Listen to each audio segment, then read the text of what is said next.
Exploring each corner of our planet has long been one of the most thrilling experiences anyone could have. There are a handful of places hidden from most people for various surprising reasons. Join us in our journey to the 5 forbidden and highly secured places where humans are not welcome. Don't forget to hit that subscribe button on your way there and get notified for more awesome video stories. Number 1.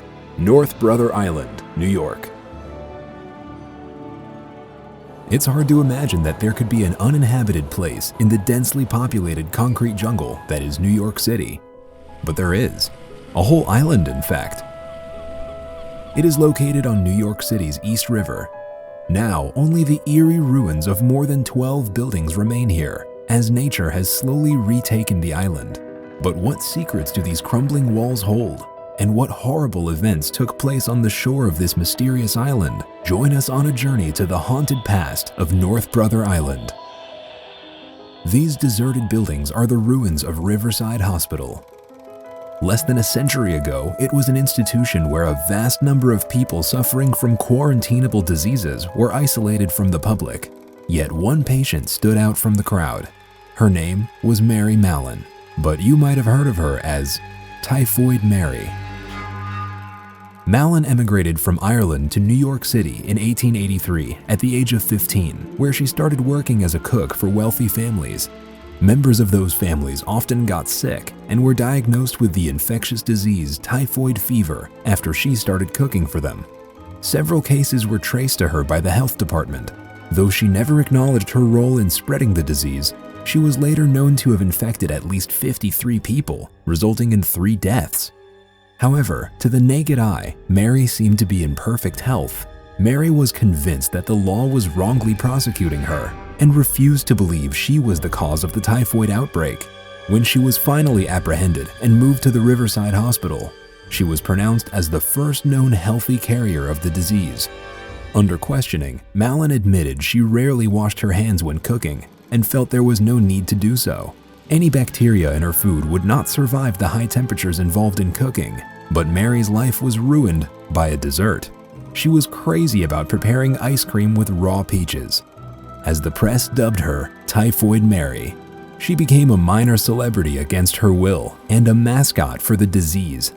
Locked away from the rest of the world for more than 20 years, convinced of her innocence for the rest of her life, she would eventually die of a stroke caused by pneumonia on the grounds of North Brother Island.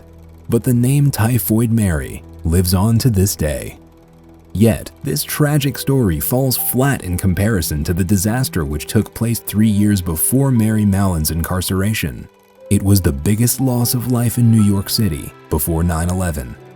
On June 14, 1904, the passenger steamer General Slocum, one of the best-known vessels around New York Harbor, had been chartered by a church group consisting mainly of women and children for a picnic trip to Long Island. As it was sailing the East River, a fire broke out in one of the machine rooms. By the time it was noticed, disaster was imminent, as the fire had quickly spread to other parts of the ship, including a cabin filled with gasoline. By the time General Slocum sank in shallow water near North Brother Island, more than 1,000 people had lost their lives, either by fire or by drowning. Staff and patients from the Riverside Hospital participated in rescue efforts, forming human chains and pulling victims from the water. Captain William H. Van Schaik was held accountable for failing to maintain proper fire drills and fire extinguishers. A 12-year-old boy had tried to warn him before the fire spread critically, but was not believed. However, the tragedy lost its focus historically, perhaps due to the shocking Titanic disaster 8 years later. The Riverside Hospital would be later repurposed to become housing for veterans after World War II, and then to a drug rehabilitation center in the 50s. But it was forced to close after widespread reports of staff corruption and patients' recidivism in 1964. It has been abandoned ever since, and serves the sole purpose of being a bird sanctuary. Yet, in recent years, proposals to reopen North Brother Island to the public have started to surface. Nothing is clear for now, but do you think it is a good idea? Or is the island better left untouched? Would you dare set foot upon this tragic island? Let us know in the comments below. Number 2. Let's go further to the North Sentinel Island in the Indian Ocean. More attentive viewers may have noticed the mysterious object under the blue water. It is the cargo ship Primrose, which ran from Bangladesh to Australia and was caught by a typhoon in 1981. Several days later, an urgent radio message was received.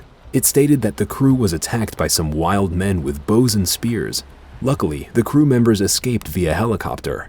The tribe that they encountered was the Sentinelese, who are assumed to be direct descendants of the first humans who emerged from Africa. The tribe violently reject any contact with the outside world and is believed to be untouched by modern civilization for almost 60,000 years. However, we know a couple of facts thanks to the Indian anthropologist Triloknath Pandit. In this picture, taken in 1991, we can see Mr. Pandit presenting gifts of coconuts to the Sentinelese people. It was the first peaceful contact with the tribe. Their language and the exact population remains a mystery to this day. Indian government has banned all travel to the island because it's too dangerous, not only for visitors, but for the local people as well. They are not immune to modern diseases, and a simple cold or flu could wipe them out, so it's better for them to be left alone. The first contact with the Sentinelese was made in 1880 when British explorers captured an old Sentinelese couple and some children. But unfortunately, the couple got sick and died. The kids were returned to the island immediately. Who knows? This may be the reason behind the aggression that they show nowadays. In 2004, the Indian Ocean tsunami took the lives of almost 2,000 people in the archipelago. The North Sentinel Island was also affected. The terrain changed drastically as the whole island rose higher from the ocean.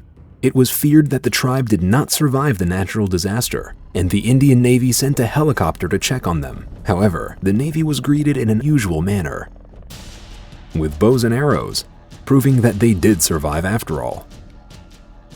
Have you ever thought what would happen if a nuclear bomb or flood destroyed our civilization? Even the survivors would eventually probably die of hunger. Luckily, there is a ray of hope in Norway. Number 3.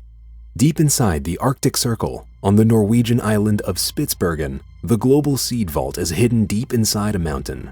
It is sometimes called the Doomsday Vault, because even in the worst scenario of a disaster to mankind, it would preserve the diversity of the world's food crops and restore the plant kingdom. It was built to last around 200 years and withstand earthquakes and explosions. It was placed on the side of a mountain, so even if all the ice on Earth melts, it would still be above sea level. It is the world's most important freezer, as it keeps future life behind the frozen door. Only a few people in the world have access to open the door. It received a shipment of 100 million seeds, a complete backup of Earth food crop seed at the present time, enclosed in a structure designed to resist nuclear bombs, global warming, and projectile weapons. Organizations and governments can deposit seeds like a safety deposit box. Policy is invalid here. Even North Korea has frozen its seeds there. The first withdrawal from the vault was recently made in order to recreate an international research center in Aleppo, which was lost to war. It was used to store the genetic material of crops. Today, these lost stores have become of vital importance in war-torn and drought-affected Syria. One more important fact. Have you noticed the beautiful entrance of the building? Norwegian law states that any public building must have art.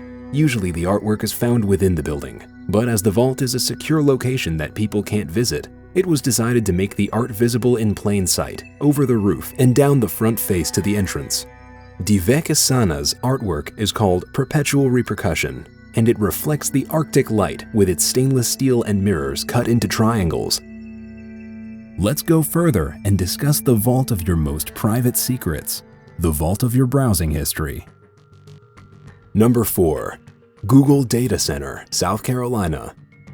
The Google Data Center is the brain of the internet, the vault of your browsing history.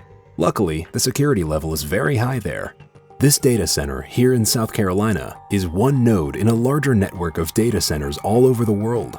Each center has thousands of miles of fiber cables connected to thousands of servers.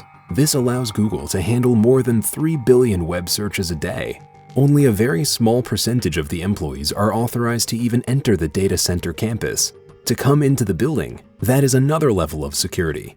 To get into the secure corridor that leads to the data center, that's a higher level of security. And the data center and the networking rooms have the highest level of security. For instance, in some areas, they even use underfoot intrusion detection via laser beams. People work hard there to ensure the smooth functioning and security of the data. However, there is one place on Earth where humans are totally not welcome. Number 5. Surtsey Island, Iceland. This rare footage shows an eruption of ash and lava from the seafloor off the coast of Iceland, forming a new volcanic island, Surtsey.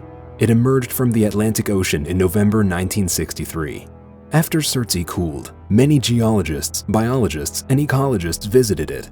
This young island is a unique opportunity for scientists to study the colonization process of new land by animal and plant life. It was in 1965 that the first plant was found, a sea rocket that flourished over the years amazingly well.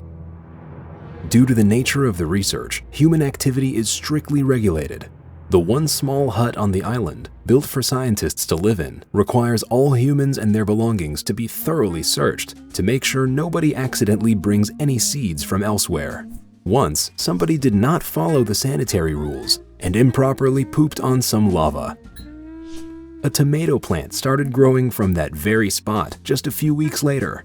Researchers were at first very surprised, but when they realized the origin of the plant, it was immediately destroyed.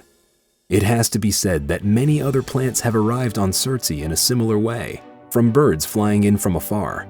If one day you're lucky enough to visit Surtsey, be sure to take care of the ecosystem. Tell us, which place did you like the most? Do you know more forbidden and highly secured places? Tell us. Watch more videos from Board Panda.